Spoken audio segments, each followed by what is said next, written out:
Now, he has been busy, but he now joins us live all the way from Vietnam with an update on his journey. Josh, we're glad you got there safely.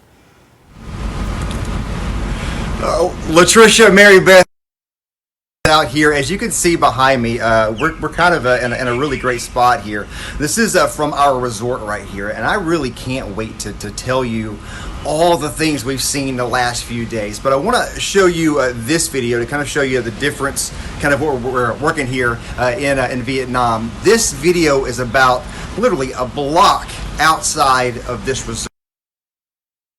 Buffalo. You're going to see here some video of goats. It really is an interesting disparity when you really just walk off this property of the things you're going to see out there in the community. But we didn't come all this way to tell you about the animals of Vietnam, right? We came here with a very specific purpose, and actually many of them, and we'll tell you some of those things for the next several weeks. But one of the big things we want to talk about is Sgt Rodney Davis. Rodney Davis was killed in combat in Vietnam September 6th, 1967. So that means on Friday, that is the 57th anniversary of that date where he was killed in action.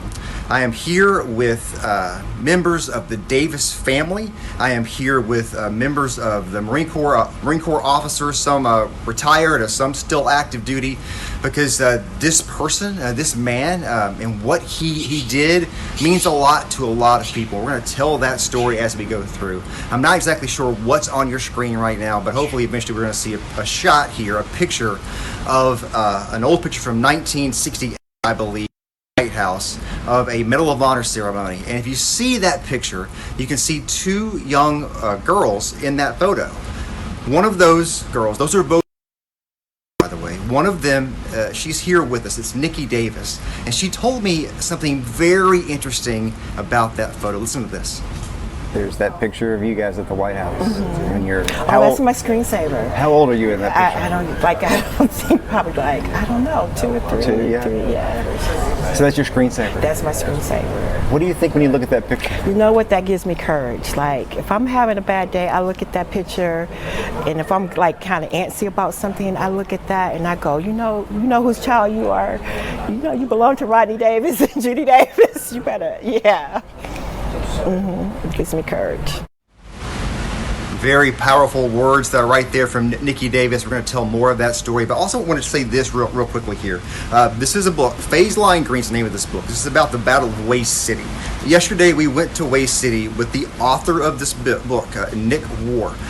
He fought there in 1968. We were also there with some Marine Corps officers who learned about this book in their schooling. They taught this book, and interesting to see them be there at that location with the man who wrote this book that they've been teaching for years in the Marine Corps. Whole lot more on that coming up soon. But right now, let's go back to Chattanooga to Latricia and Mary Beth. Josh, thank you so much. Your commitment to telling these stories is unmatched. We're so glad he got there safely. It's about 5:30 a.m. there in Vietnam right now, so thanks for getting up early for us. He'll have more on so many of those amazing stories on the price of freedom and on our podcast, Tomorrow Town, Tennessee. And you can follow along on Josh's journey on his Facebook page right now.